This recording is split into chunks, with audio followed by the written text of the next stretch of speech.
How's it, grade 11s? Today we're going on to miscellaneous questions. Okay, so example 1. Given that 2x squared plus 3x minus 2 multiplied by x squared minus 3 is equal to 0, solve for x when x is an element of, remember that means integers, where x is an element of rationals, and then when x is an element of the reals. Okay, so I just want to get this example down quick.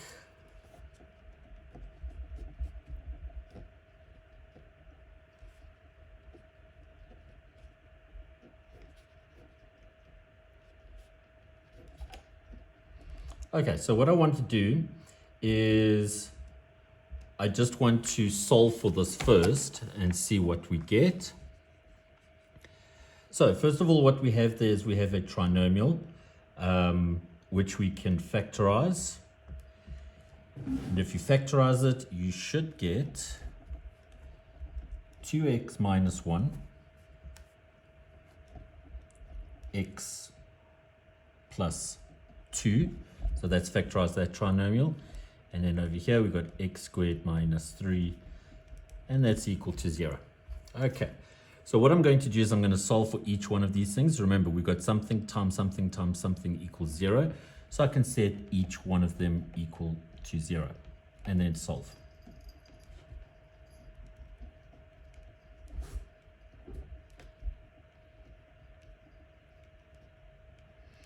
Okay, so if I solve for this one, take the 1 to the other side, divide by 2, we get x is equal to a half. Take the 2 to the other side, we get x is equal to minus 2. And then if I take this one to this side, I get 3. Take the square root. And remember, grade 11s, when I take the square root, it's plus or minus the square root. Okay. So what they want us to do, I'm just going to write these down. X is an element of that. X is an element of the rationals. And the last one is x is an element of the reals. Okay, so if we look at this first one, where x is an integer, okay, I look at my solutions. So here's our 3 solutions here, or we have 4 actually. 1, 2, and then over here we have 2 of them. We have plus or minus root 3, so we have 4 solutions. So I'm looking for integers. Now a half is not an integer, minus 2 is an integer, so I can put that one underneath here. And then root 3 is definitely not an integer, that would be an irrational number. So if we have a look here, just to show you, root 3, and we're getting an irrational number, okay? So that's the only solution for that one. For rationals, well, that's a rational number, so we get x is equal to a half. Minus 2 is rational, so x is equal to minus 2. And this one here, I've just shown you that root 3 is irrational, so it's not a rational number. Then we're looking for real numbers. Well, a half is real. Minus 2 is real. And root 3 is also real. So we get x is equal to plus or minus root 3. Okay, so there I've solved it for when it's an integer, for rational, and for real. Okay. Going on to the next example. If 2 is a root of the equation x squared plus 5x plus c equals 0, determine c and the other root. Now, before I go on to this type of question, I want to go through something like this. X squared plus 7x plus 10 equals to 0. And what I want to do is just solve this one quickly. So if we factorize this, we get x plus 5, x plus 2 equals to 0. That means here we get x is equal to minus 5 or x is equal to minus 2. Okay. Now, what we've actually solved for here is we solve for the root. Now, just remember this word root means these things that you get at the end here, x equals whatever. That is your root, okay? Now, what I want you to notice here, if I put this say for example, minus 5 back into this original here. So we get minus 5 squared plus 7 minus 5 plus 10. So all I did was substituted this x value to be minus 5. And what do we get? We get 0, okay? And it'll be the same for this minus 2. If I put minus 2 in here, I'll also get 0. That is what a root means. It means it's the x value that will make the equation 0, okay? So for this one over here, they've told us that 2 is a root. That means if I put 2 into this equation here, wherever I see an x, I'm going to get 0, okay? Which is good, because then we can work out what c is. So all I'm going to do is substitute 2 into here. And we get 2 squared plus 5 times 2 plus c equals to 0, okay? So that gives us 4 plus 10 plus c equals to 0. That'll give me 14. Take it to the other side, and we get c is equal to minus 14. So we found the value of c now. But now they're talking about the other root. Now remember that these things come with 2 roots, like this example here. So I'm going to take this c value and put it back into this equation here. And we get x squared plus 5x minus 14 equals to 0. And I can factorize this now.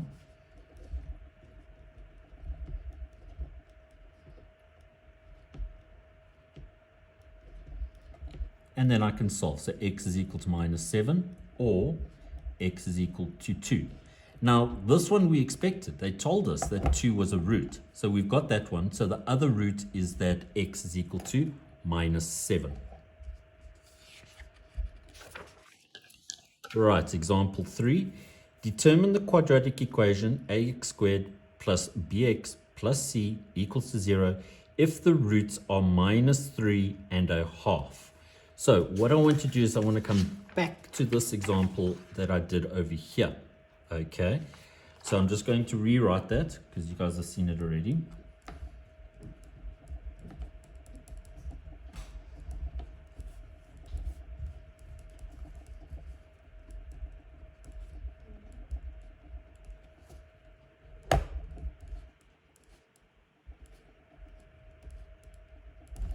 Okay, so that's what we had earlier. Now, what they've given us here is they've said that the one root is x is equal to minus 3, and the other root is x is equal to 1 over 2. That's what they've given us there, okay? So how did I work this out? I'm going to work backwards with this one. So if I take the minus 5 to the other side, I get this x plus 5 bracket. I'm going to do the same here. Take the minus 3 to the other side, and we get x plus 3. There's our one bracket. Likewise with this, I took the minus 2 to the other side, and I get an x plus 2. With this one here, I must just do a little bit of extra work. Okay. First of all, I'm going to multiply up by 2, and we get 2x is equal to 1. Then I can take the 1 to the other side, and I get 2x minus 1 equals to 0. That is our other bracket. Sorry, you can't see that, can you guys? So I'm just going to do it up over here. So I multiply up by the 2, and we get 2x is equal to 1. Okay. Then I take the 1 to the other side, and I get 2x minus 1 equals to 0. That's my other bracket. Okay. So 2x minus 1 equals to 0. Now what I can do is I can just FOIL that out. So first gives us 2x squared minus x is our outers, our inners is plus 6x.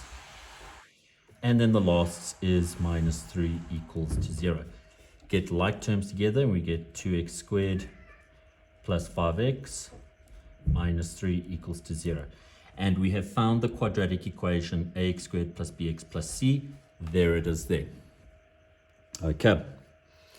Right, next example.